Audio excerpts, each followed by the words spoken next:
Bienvenidos a todos y todas a un nuevo capítulo de la Hora 25, un lugar imaginario para contemplar, para comprender, para bucear en las profundidades de las cosas.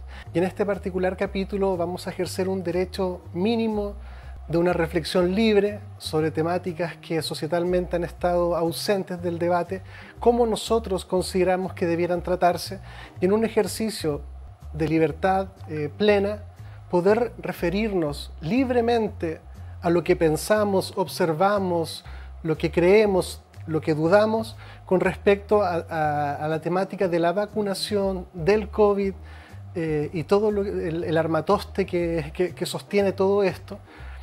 Pues yo personalmente entiendo que en pro del orden se evite revolver el gallinero, como se dice en buen chileno, porque de lo contrario se pierde gobernabilidad, y eso es un componente esencial y fundamental para fundar la posibilidad de bienestar, y que a veces las voces disidentes terminan desestabilizando el sistema, generando una ruptura o un daño.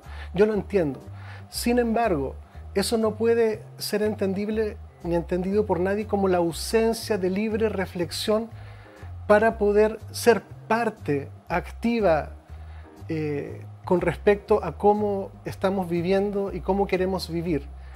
Por tanto, en un ejercicio de mucha honestidad, con mucha preocupación, que voy a tratar de mantener, de ser ajustado en las palabras y tratar de dar una visión honesta, lo más lúcido que se pueda, y con un aire profundamente de libertad reflexiva, tenemos de invitado a don Eduardo Llanos. Bienvenido, Eduardo. Gracias. Vamos a ver si estamos a la altura del desafío que dejaste. Pero sí, me parece muy bien el enunciado. O sea, efectivamente aquí uno tiene que moverse en un terreno que está delimitado por dos o tres principios, digamos. Uno, como tú decías, el de la libertad de expresión y de reflexión, digamos. Otro, el de la responsabilidad, digamos, ¿no es cierto? Como la vieja polaridad entre la ética de la responsabilidad y la ética testimonial, digamos, ¿no? Bueno, pero aquí hay cuestiones que van mucho más allá de las decisiones personales. En primer lugar, yo partiría por algo como muy simple, pero muy profundo. No porque lo diga yo, sino porque es profundo. Es el tema del lenguaje. Las palabras, digamos. Yo no hablaría de vacunación, porque yo no he visto vacunas. Claro, yo sé que hay viales y hay asuntos que se aplican, que se inyectan, que son nombradas como vacunas, y entonces eso hace que todo el mundo las considere vacunas. Pero en rigor, aplicando la ciencia, no una semántica caprichosa personal, ¿verdad? Hasta hace muy poco eso no hubiera sido considerado vacuna, porque una vacuna presupone la existencia de algún organismo, idealmente la propia bacteria o el virus, digamos, que se supone que es el causante de una cierta enfermedad, en una versión atenuada para poder inyectarla en el organismo y así generar las defensas, ¿verdad?, de ese organismo. Pero aquí resulta que el virus no ha sido aislado, mucho menos cultivado para, bueno, fabricar, elaborar millones y millones y millones de vacunas. Entonces estamos frente a un experimento que sustituye las vacunas tradicionales por otras inoculaciones que son aproximadas en algunos casos, pero que tienen sus riesgos y que no han sido del todo probadas, y que en algunos casos han sido cuestionadas severamente porque los datos que entregaron a las autoridades encargadas de dar las autorizaciones eran como mínimo incompletos, en otros casos erróneos y en otros casos directamente falsos. Además de eso, el 85% de los grandes laboratorios del mundo, como a ti te consta, han sido objeto de multas millonarias por otras razones graves también, que le dan bastante poca credibilidad a ellos como entidades interesadas en la salud pública. Esto no significa que no haya laboratorios confiables o que esos mismos laboratorios, digamos, que han resultado poco confiables ante las propias autoridades y los tribunales del mundo, no tengan algunos productos o muchos, digamos, que son satisfactorios y todo lo demás. Obvio. Pero para el caso de las llamadas vacunas, y que yo prefiero llamar inoculaciones o inyecciones, eso es más delicado porque es el mundo entero el que se supone que tiene que aplicárselas. y la presión es extremadamente alta. Entonces yo diría que hay que partir por ahí. También, de modo muy similar, se puede decir algo en la línea de qué es una pandemia. Porque antiguamente había una definición que, bueno, lo dice la propia etimología, por la palabra pan en griego significa todo. Pandemia, todos los pueblos, demos, pueblo. Entonces, se suponía que una pandemia era el grado mayor de una enfermedad. El primer nivel es la endemia, o sea, esa que se manifiesta localmente, por ejemplo, en un país, en una provincia, qué sé yo, que se ve afectada por una infección, por una enfermedad local. Luego está la epidemia, que ya abarca varios países, incluso eventualmente hasta un continente.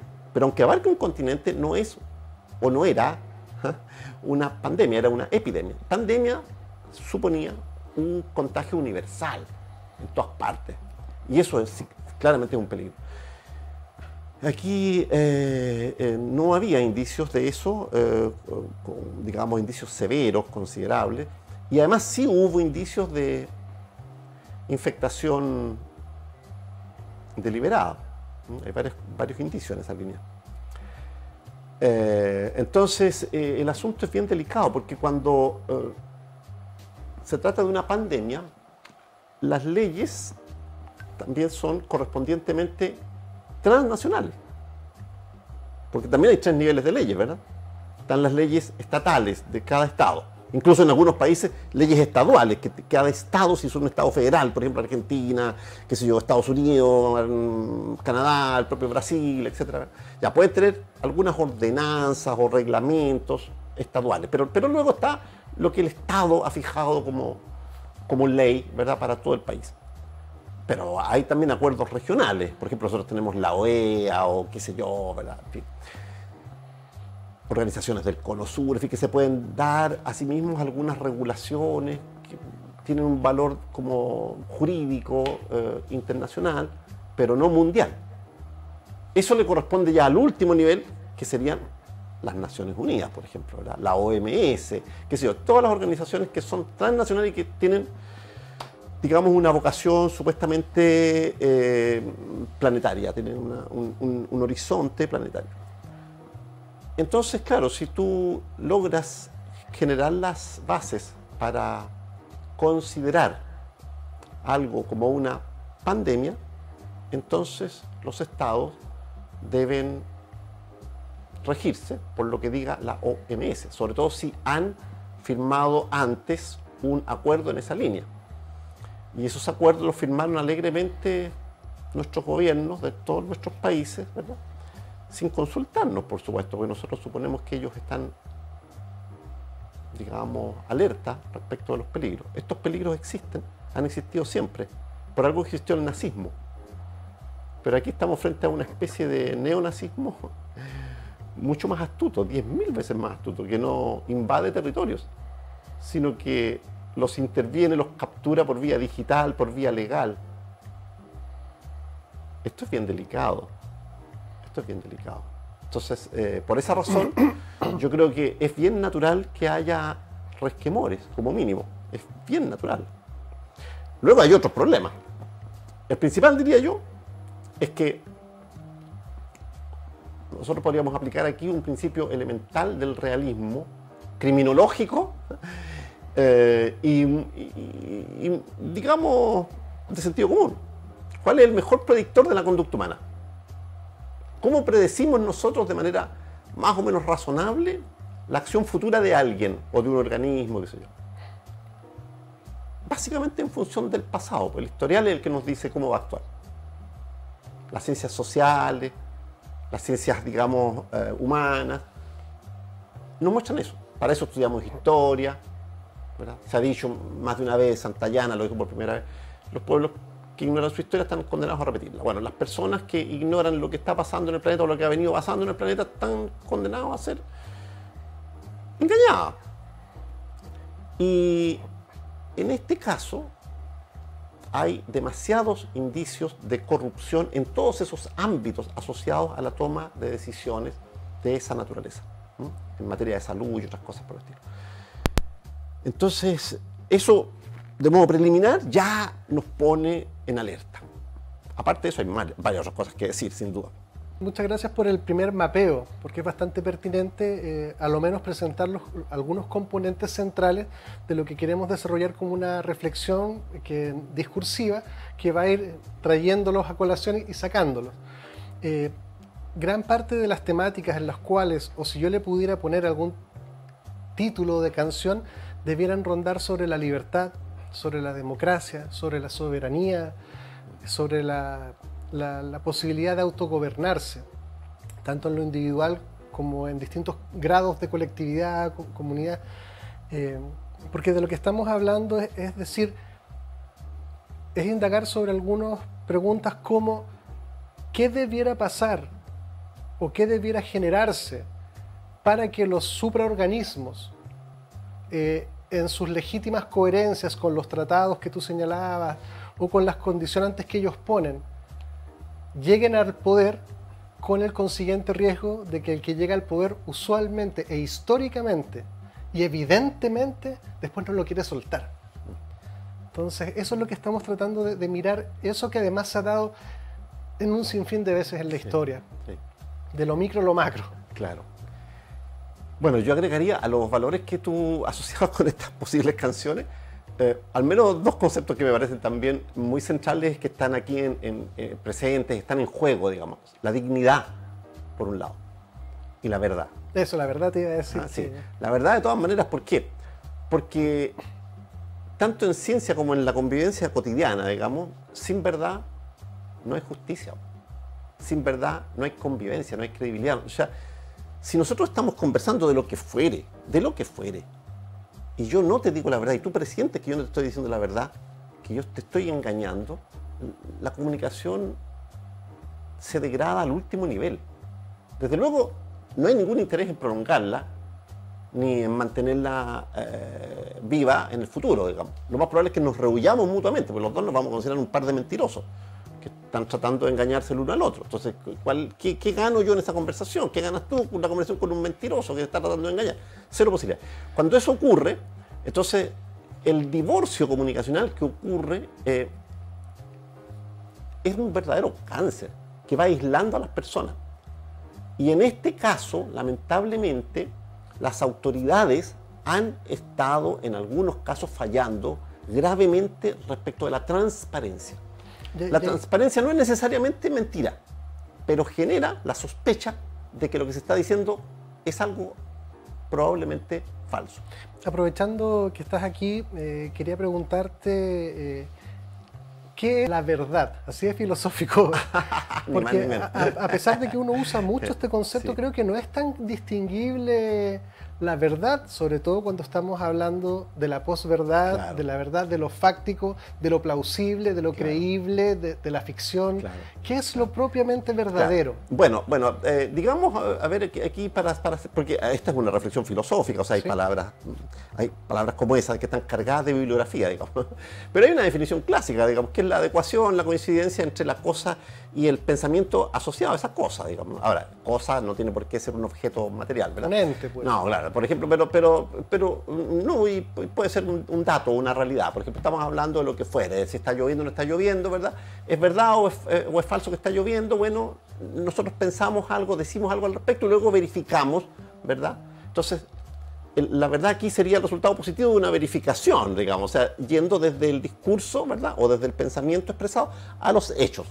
Ahora, cuando esos hechos no son presentes, cuando son pasados, ¿verdad? O son futuros, la verificación es bien difícil. Entonces hablamos de probabilidades de ser de verdad, ¿no? Y en ese campo nos movemos la mayor parte de las veces, porque muchas veces los enunciados no son verificables, ¿no? Pero cuando no lo son, no pueden ser presentados como si lo fueran. Ese es un punto. Por eso es que podemos empezar a sospechar de una presunta verdad o de una pretensión de verdad que se presenta como tal, ¿verdad? O sea, se presenta como verdad y no como pretensión, ¿verdad? Y no admite discusión. En ciencia, en particular, eso es absolutamente vital. La otra vez citábamos, a mí se me olvidó el filósofo cuando estábamos hablando, ¿te acuerdas? Sí. A propósito de Soros, ¿verdad? Que él se cree seguidor de Popper, ¿verdad? De Karl Popper, claro. Y ¿cómo hace? Es chistoso, pues, o sea, es muy chistoso, porque claro, Soros Soros reivindica, comillas, la idea de la sociedad abierta, pero las sociedades abiertas al caos que él incorpora. No. Popper está hablando de muy otra cosa, Bueno, pero Popper, el propio Popper, desarrolló un concepto que es muy básico, que es el concepto de la falsabilidad. O sea, en ciencia, los enunciados que pretenden tener rango científico deben ser falsables. O sea, deben existir condiciones en las que se pueda determinar si eso es falso o no. Si no se puede determinar que algo es verdadero o es falso, entonces ese decir no es científico. Por ejemplo, si yo te digo en este minuto, mira, mientras nosotros estamos conversando aquí, hay un fantasma que insiste en aproximarse a esta mesa, está poniendo la mano en la mesa. Yo lo veo ahí. Tú me dices, Eduardo, estás delirando, digamos. No estoy delirando. Digamos. Lo que pasa es que tú no tienes la percepción que tengo yo tengo una percepción extrasensorial, y yo estoy viendo y lo saludo, ¿verdad? Entonces tu cabeza dice, Eduardo está delirando. Pero yo me podría defender diciendo, no, lo que pasa es que tú no tienes la percepción que tengo yo, eso es todo, digamos. Bueno, eso podrías tú respetarlo como una manifestación extraña mía, pero de ninguna manera tú aceptarías que lo que yo estoy diciendo es sustentable científicamente. Porque tiene que generarse alguna condición en la que sea verificable si existe algo así como un fantasma, ¿verdad? Ya. En el caso de una enfermedad contagiosa, ¿verdad? Para fabricar, insisto, vacunas, hay que aislar el virus, aislarlo. De lo contrario, no se lo puede reproducir siquiera en forma atenuada para producir las vacunas. Si se bypassea eso y se ofrecen otras soluciones, como por ejemplo, ¿verdad?, la vacuna con proteína espiga, que se supone que le da una orden al organismo para producir, ¿verdad?, algo muy similar a lo que sería una respuesta, ¿verdad?, de defensa.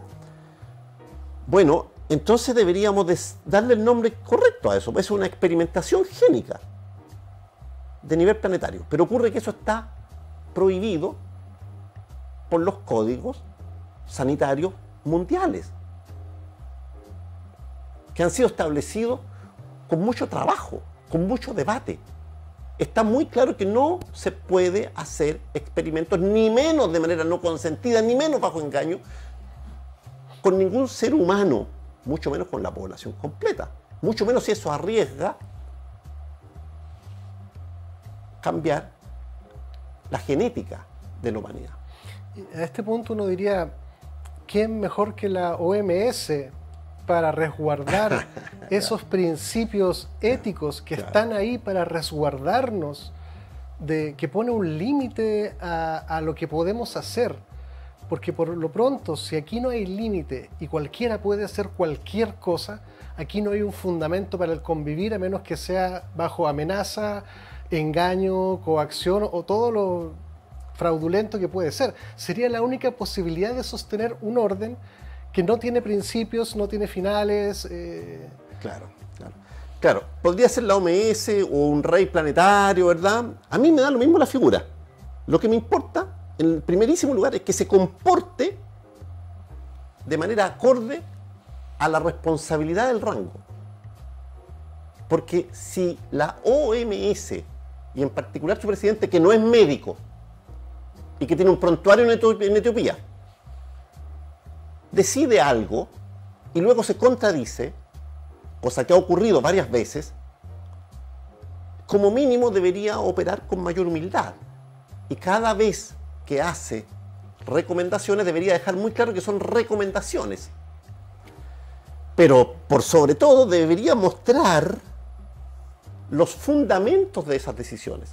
Y para mostrar los fundamentos de esas decisiones, debería mostrar en qué congresos abiertos, en qué debates abiertos, en que participaron los especialistas que se oponen, que divergen de esa teoría, de esa decisión, ¿verdad? ¿Cuándo participaron? ¿En qué proporción? ¿Cómo se tomaron en cuenta sus contraargumentos?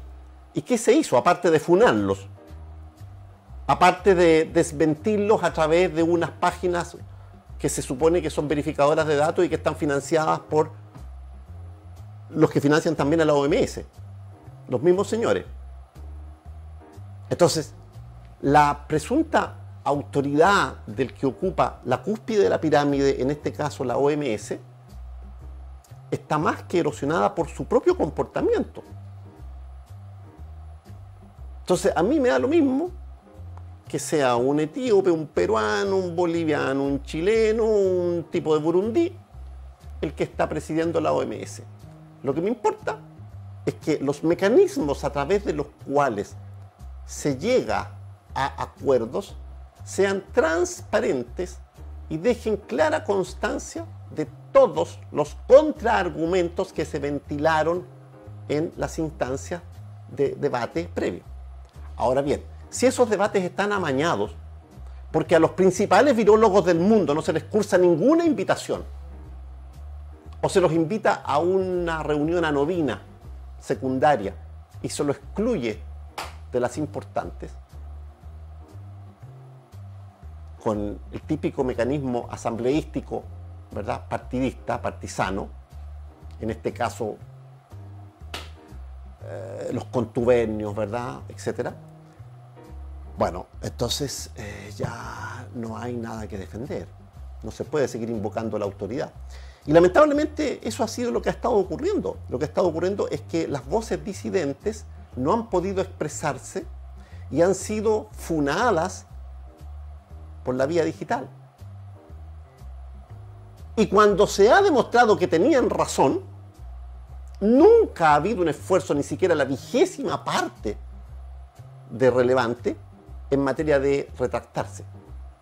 O sea, para retractar. Si yo te dejo en ridículo a ti, mediante un programa como este, y te desmiento no sé qué cosa que tú dijiste y qué sé yo, no vale que yo después vaya a la Plaza de Armas y le diga a 4 personas que están ahí, oiga, lo que dije la otra vez sobre Sebastián es falso, ¿no? Me arrepiento profundamente. No, lo que vale es que yo venga a otro programa parecido a este, háganme la culpa del caso, te pido las excusas, haga los esfuerzos por reparar el daño que yo te provoqué y renuncie además de inmediato. Y diga, yo creo no estar en condiciones después de... ¿Verdad? Entonces, aquí hay algo muy delicado, que tiene que ver con que grandes virólogos del mundo, grandes especialistas del mundo han sido silenciados fácticamente, de hecho. Y a pesar de eso se han organizado y han estado mostrando argumentos muy distintos, pero muy distintos, y están solicitando un debate serio y no se los escucha.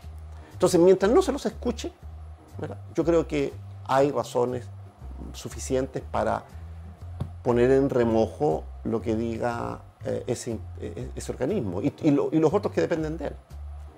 Me parece muy atendible e importante la reflexión sobre cuáles son los criterios que estamos usando para determinar con algún grado aceptable de veracidad las cosas que están sucediendo. Porque la pregunta es decir, oye, ahora que salga una persona, agarra un micrófono y hable en televisión mundial, ¿es un criterio de satisfacción suficiente para atribuirle verdad, ética, moral, buenas intenciones, y que lo que está diciendo realmente se corresponde con lo fáctico? Claramente eso es insuficiente. Y quiero ser súper enfático porque hoy en día, como el esplendor de las cosas, mientras más rimbombante y más cosas, es como, no puede ser mentira. Imagínate, tanta gente sale en televisión nacional, mira cómo se visten. Ya, eso es una estupidez. Claro. Pero la reflexión que tú estás teniendo es decir, en atención a hechos fácticos que han demostrado a lo menos inconsistencia en el intento fallido argumentativo que ha derivado en malas prácticas para, si nadie me refuta, se ve más verdadero. Entonces podemos usar lo digital para poner puros iguales, aunque estén disfrazados de disidentes, cosa que me pregunte, qué bueno que me lo pregunta, porque justamente no es lo que usted dice. Es otra cosa. Y todo un show, una puesta en escena. Entonces los criterios de satisfacción para creer, confiar y participar tienen que ir por otros lados más profundos. Mira, te pongo datos así concretos porque a la gente seguramente ya se le están olvidando algunas cosas. Pero en primer lugar, acordémonos de lo siguiente. Primero, estaban prohibidas las autopsias a los que morían por COVID. ¿Por qué? No, porque se supone que son contagiosos los cadáveres, entonces no pueden hacer nada. Ok, pero ¿cómo pueden ser contagiosos los cadáveres? ¿No se supone que el virus vive en la medida en que haya células vivas? Si el sujeto ya está muerto, no debería haber ninguna posibilidad de contagio, ¿verdad? Pero eso no se responde, esas son preguntas incómodas que quedan sin respuesta. Pero bueno, supongamos que eso fue un error, un mero error. Ok, pero pasado algún tiempo, unos médicos italianos suficientemente audaces, y yo diría valientes, en realidad corajudos, desafiaron esa prohibición, que además iba acompañada no solo de no hacer la autopsia, de cremar los cadáveres, había que cremarlos. Entonces tú comprenderás que un cadáver cremado anula cualquier posibilidad de investigación posterior. Bueno, pero algunos no fueron cremados y se les hizo, bueno, varios, eran como 5.000, se les hizo la autopsia del caso. ¿Y qué se descubrió? Se descubrió, en primer lugar, que en varios casos, en muchos, ¿verdad?, había indicios ciertos de que la persona había muerto por comorbilidades, no por el presunto virus. A lo mejor había muerto con el virus, pero no por el virus, ¿verdad? Pero esa distinción no se hacía. Enseguida se descubrió también que había muy claros indicios de trombosis severas que habían conducido a la muerte, o afecciones pulmonares, en fin, ¿verdad? Ya. Y estaban asociadas con la ventilación mecánica. Y la conclusión de estos médicos, grandes virólogos italianos, ¿verdad?, era muy nítida. Esto fue iatrogenia. Esto es iatrogenia. Esto es daño médico. ¿Por qué? Porque lo que había que hacer era exactamente lo opuesto a lo que se hizo. O sea, en vez de empecinarse en multiplicar los respiradores artificiales y meter ruido con eso y que hay que fabricar muchos más y qué sé yo, había que atender a si era realmente necesario o si era más sencillo y más eficaz un tratamiento antiinflamatorio. La OMS y toda la apoyatura mediática, ¿verdad?, se burló de la hidroxicloroquina, se burló de la ivermectina, se burló de un montón de cosas, ¿verdad? Resulta que ahora se ha comprobado que sí, que tienen eficacia. Que hasta los antiinflamatorios más sencillos habrían colaborado mucho más que esa iatrogenia de la respiración artificial mecánica. Eso es un mero ejemplo. Es que tenemos que ir a spot comercial. Pero significó muertes, muchas muertes. Sí, y además me gusta el hecho de que o sea, pareciera ser que hoy en día el ser humano hiperdigitalizado enfrenta severas confusiones para distinguir la verdad de lo posible, de lo plausible, de lo creíble. Además, intervenidos por lo digital, en donde se instala una narrativa que suplanta la verdad, pero en la medida de que la narrativa se vive como la verdad, se gatillan una serie de consecuencias y correspondencias a propósito de un fundamento que no es, ¿cómo decirlo?, puro o cierto o válido. Pero cuando esta máquina ya está andando, se olvida el fundamento y simplemente se exige el cumplimiento. Y justamente lo que estamos tratando de hacer es volver atrás y decir, a ver, ¿es verdad que hay una pandemia? Porque como tú mismo señalabas, con la definición primaria, no. Pero si yo cambio la definición y la maquillo, le corto por acá y la podo y le doy una cosita chiquitita, pero mira, con esta nueva definición de pandemia, sí es pandemia. Sí, pues. Entonces tenemos que gatillar todos los protocolos pandémicos y entregar soberanía, autoridad, libre pensamiento, todas esas cosas, sí. Pero a propósito de un fundamento que es más que cuestionable. Claro. Y creo que ahí está el hecho de que la sociedad y este programa no quiere perder eso, porque es un ejercicio de soberanía individual que no ineludible. O sea, nadie puede pretender que la gente no reflexione sobre aspectos de vida o muerte intergeneracionales. Aún si estuviéramos equivocados, tenemos el derecho a estar equivocados conscientemente y luego arrepentirnos y hacer todo lo que dijimos antes, ¿verdad?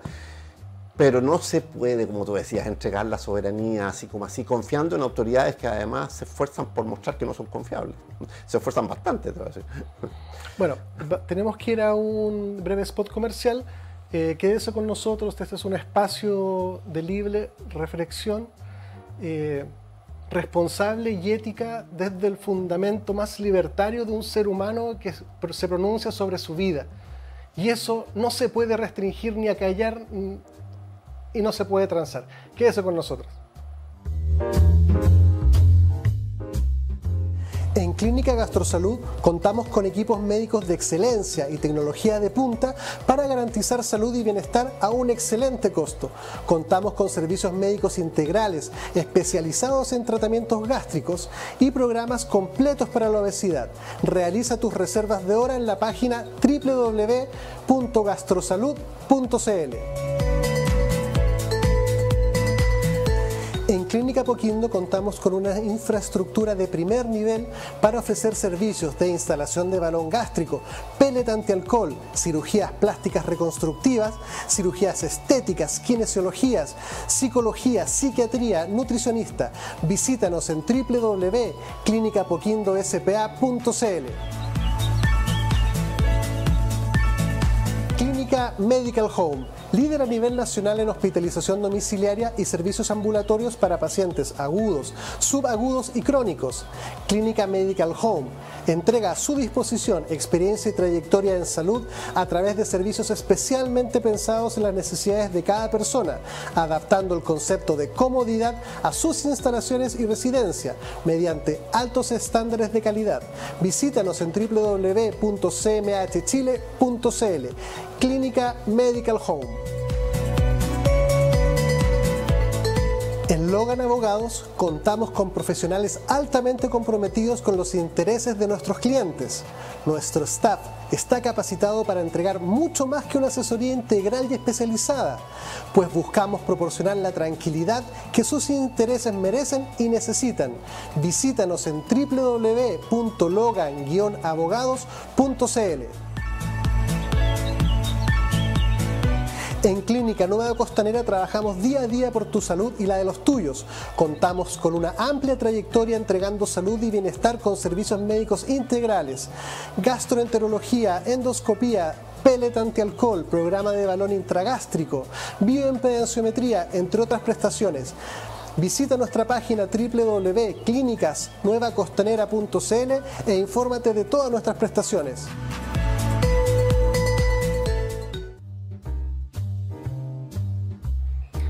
Bienvenidos de vuelta a este tremendo capítulo sobre las comprensiones, sobre las búsquedas honestas, éticas, conscientes de los fundamentos.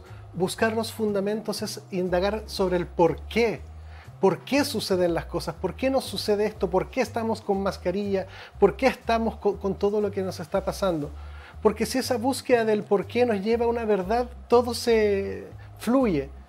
Pero en la medida que uno trata de avanzar y encuentra oscuridad, inconsistencias, incongruencias, faltan partes, son dudosas, equívocas, no podemos esperar que todos adhieran libremente, porque hay legítimas consideraciones humanas sobre la libertad para decir, pare un poquito, paremos chante la moto, pare aquí un poquito, tenemos que reflexionar juntos porque aquí la cosa no es lo que usted me diga, yo lo hago. Yo puedo colaborar, puedo entender razones, pero no se salte la parte de la conversación en la cual yo quiero entender lo que está pasando y por qué está haciendo lo que está haciendo. Esa parte no se la salte. No pasemos a vacunarnos inmediatamente sin tener ninguna claridad absoluta de nada, ni siquiera de dónde salió el COVID.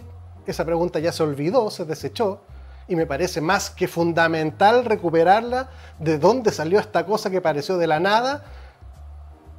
Y el tema de las vacunas y sobre todo el tema de la verdad. ¿Cuál es la verdad de lo que está pasando en tantas dimensiones? Esas preguntas tenemos que abrazarlas de nuevo, porque con la hiperrealidad de la narrativa digital, las fake news, los bots, los algoritmos, podemos vivir llenos de confusiones como si fueran la verdad. Eduardo.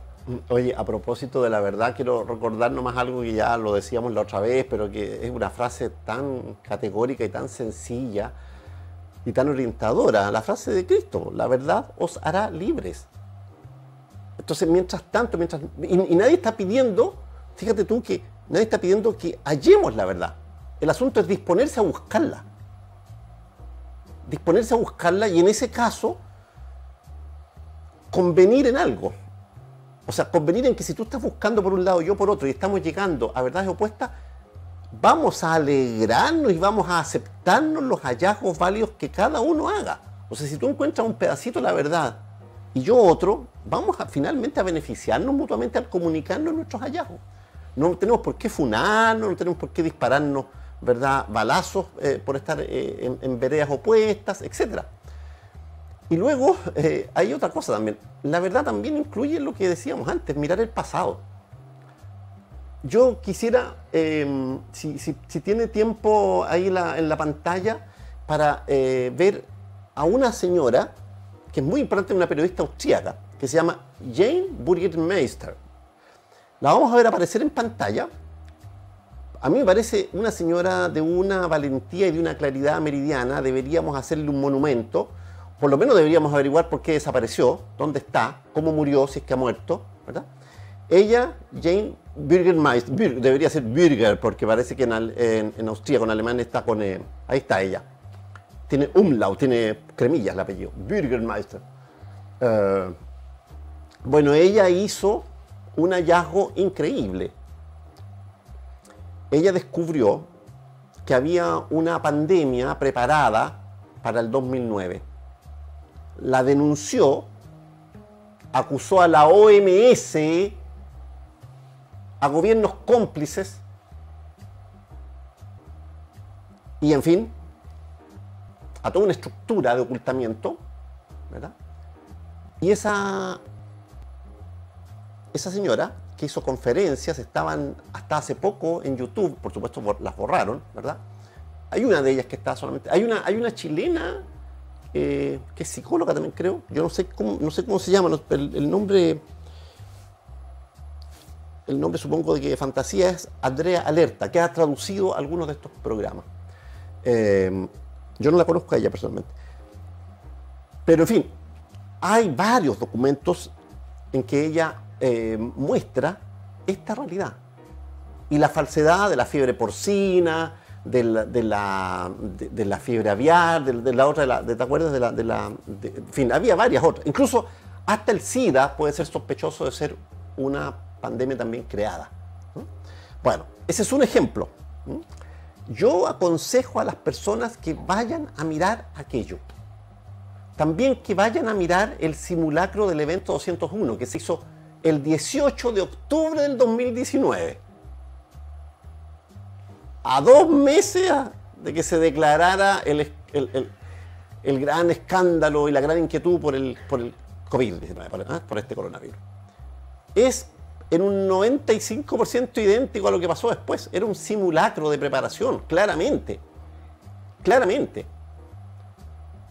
Y para variar, de nuevo tenemos a las mismas élites involucradas en esto, pues. Que están además cruzadas. Pertenecen al Foro Económico de Davos, pero también pertenecen al Club de Bilderberg y además al otro. Entonces, manejan el mundo completamente. Basta mirar, la otra vez mirábamos al señor Klaus Schwab, ¿verdad? Basta mirarlo para darse cuenta de que ese señor no es un filántropo. Más bien sería un licántropo. Basta mirar a Bill Gates y ver sus declaraciones para darse cuenta de que hay que ser muy ingenuo para considerarlo un filántropo. Pues. Bastaría con preguntarle a la esposa si es un filántropo. Bueno, entonces esta es una cuestión muy básica. Que terminó suicidado en una prisión norteamericana. Exactamente, ligado a unos escándalos perversos. No, eso es algo muy perverso. Entonces, esta es una cuestión muy vital a propósito de lo que tú decías en torno a la verdad. O sea, hay cuestiones, hay verdades a las que no podemos llegar, pero sí podemos llegar a verdades como próximas. Entonces, cuando tú llegas a ciertas verdades próximas, tú dices, bueno, ya tengo buenas razones para sospechar de esto, ¿verdad? Por otro lado, si fuera efectivamente una pandemia que requiere de todo el personal, en fin, ¿cómo es que se echa a personal calificado de los hospitales porque no quieren vacunarse, incluyendo médicos. ¿Por qué ocurre eso? Se supone que se debería contar con ellos, porque no dan abasto los que existen ahora. Bueno, entonces menos posibilidades hay de atender a todos esos flujos multitudinarios que invadieron los hospitales, ¿verdad? Si están echando a los médicos. Ahora bien, hay videos clarísimos que muestran que algunos de esos hospitales llenos, repletos de enfermos, estaban vacíos prácticamente. No solo eso, hay, por ejemplo en España, ¿verdad?, evidencia de que hubo negociado a propósito de eso. Y aquí mismo en Chile, ¿cuántas personas se atendieron en ese centro de eventos que fue transformado en hospital de emergencia? La Casa Piedra famosa y todo lo demás. ¿Y qué gasto le significó al Estado ese conjunto de camas que ni se utilizaron? Etcétera, etcétera, etcétera. Bueno, a mí me parece que hay una serie de cosas que son muy, muy relevantes también, pero básicas. Por ejemplo, las estadísticas. Las estadísticas nunca se ofrecieron confiablemente en televisión, en los diarios. Y cuando digo confiablemente quiero decir sin confundir las cosas, sin confundir entre morir con COVID y morir por COVID. Sin confundir algo más técnico, pero que la población podía entender perfectamente. Porque no se necesita ser epidemiólogo para entender que la letalidad es una cosa y la mortalidad es otra.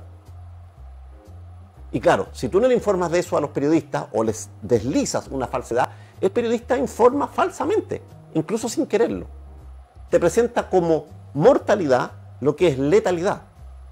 A ver, para decirlo en simple, no es lo mismo que a ti te digan, mire, en este pueblo ya hay, qué sé yo, un 2% de muertes, como un 2% de muertos por COVID. ¿Sí? ¿Seguro? A ver, si el pueblo tiene 100.000 habitantes, para ser simple, ya hay 2.000 muertos. ¿Dónde están esos 2.000 muertos? Preguntémosle al señor del cementerio, el de pompa fúnebre, ¿dónde están? ¿Hay fosas comunes? No las hay, porque no hay 2.000 muertos. No hay ni 200. ¿Cómo así? Porque lo que te están diciendo es que hay un 2% de letalidad. O sea que de cada 100 personas que contrajeron el virus, 2 murieron. Pero los que contrajeron el virus son una proporción muy menor respecto a la población total. ¿Te fijas? Entonces, al final, se infectaron de esos 100.000 habitantes, se infectaron, qué sé yo, 5.000, ¿verdad? El 2% de 5.000 ya fueron 20 personas. 20 personas murieron, pero de esas 20 personas que murieron en el plazo, qué sé yo, de un año, de 6 meses, había varios que iban a morir igual, porque tenían comorbilidades, de eso no te hablan. Tenían comorbilidades como qué, como obesidad mórbida, por ejemplo. Problemas cardíacos severos, tabaquismo, sedentarismo, tenían, qué sé yo, cáncer, tenían problemas pulmonares graves, circulatorios,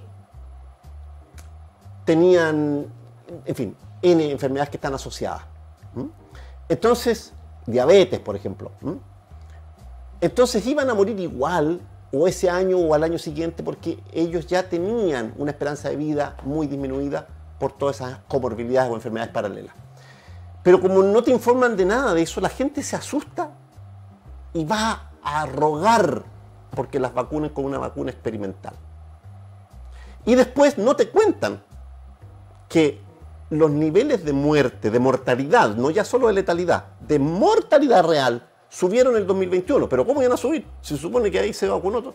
Es más, no solo así, sino que en países donde está casi el 100% de la gente vacunada, hay más muertos que en países donde hay una proporción ínfima. Por ejemplo, en muchos países africanos no llega al 10% de la población vacunada y están felices de la vida. Espérate un poco más. A propósito de los países africanos hay que decir algo. Hay que decir que comenzó rápidamente a cundir, apenas se declaró la pandemia, ¿verdad?, una actitud de resistencia. Por ejemplo, uno de los gobernantes de allí, ¿verdad? De Tanzania me parece que era científico él mismo. Entonces cuando lo presionaron internacionalmente para abrirse comillas, a esta participación mundial en el combate contra el coronavirus y todo lo demás, dijo, muy bien, claro, sí, ahí están las primeras muestras que nosotros podemos entregar para que vean si hay coronavirus o no. Entregaron unas muestras biológicas, bajo el entendido que era de personas. Dieron positivo. Bueno, ¿qué eran esas muestras? Esas muestras biológicas pertenecían una a una papaya, otra a un ave, otra a una especie de cabra que vive ahí en ese país. No eran seres humanos. Y dieron positivo igual. Dio positivo una papaya, un árbol. Entonces el árbol estaba enfermo de COVID. Entonces él dijo, no, hasta aquí no va a llegar. Porque como él era científico, puso a prueba la hipótesis. La hipótesis es estos señores que nos han estado engañando tanto tiempo, que dejaron una mortandad en Nigeria, en Kenia, aquí y allá, en varias partes, que fueron multados incluso, con billones de dólares. No, estos señores no son confiables. Bueno, sospechosamente murieron 4 gobernantes africanos, 3 de ellos manifiestamente opuestos a la vacunación masiva, a esta compulsión inoculatoria, digamos. El otro no está tan claro, pero también se manifestó. E incluso hay un quinto, que ya no es africano, que es haitiano, del que se nos ha olvidado, que murió asesinado. Bueno, todas esas muertes sospechosas entran en la órbita de esta poca transparencia de la que estamos hablando. Justamente ahí... ¿Puedes mostrar los nombres de los presidentes africanos para que la gente los investigue? Porque la gente puede creer que ahí están los... Y el quinto, claro, es de Haití, ¿no? Pero esos presidentes podrían estar vivos. Además tenían edades que no... Y mientras tanto nosotros, ¿a quién teníamos de gobernante? ¿Quién está? ¿Está Sebastián Piñera? Sí, Piñera, sí, claro. Y Piñera dio varios indicios de... Bueno, Mañalich y después París dieron varios indicios más o menos ambiguos, así que es difícil evaluar sus casos, ¿no? Sí, pero yo recuerdo que en algún momento, muy rimbombante, que se habían una donación de respiradores mecánicos, que después el embajador japonés o chino, no sé, dijo que no era cierto, después que los encontraron arrumados porque estaban malos, o las instrucciones nadie las podía leer. Entonces cuando uno dice, a ver, atendamos a ese tipo de indicios, cuando uno empieza a encontrar ese tipo de indicios, ¿uno qué tiene que hacer? ¿Confiar o desconfiar? Claramente desconfiar. ¿Qué es lo que pasa? No te preguntan por qué te tienes que vacunar o tienes que creer la versión oficial, porque ya no se está buscando el fundamento. Ya no importa dónde apareció esto, si es verdad o mentira. La cosa es que se gatilló el plan y el plan tiene que cumplirse. Exactamente.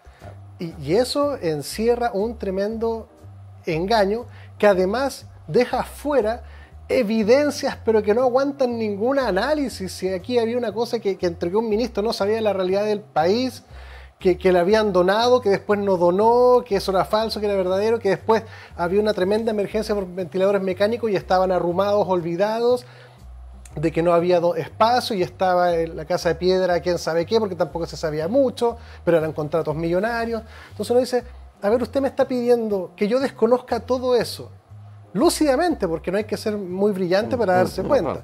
Además, en atención a quién era el presidente, que ya eso mismo puede darte bastantes indicios del pasado, como si el comportamiento pasado es el mejor predictor del comportamiento futuro, tendríamos que volver al capítulo anterior y ponernos una corona como estúpidos y vanagloriarnos nosotros mismos de eso.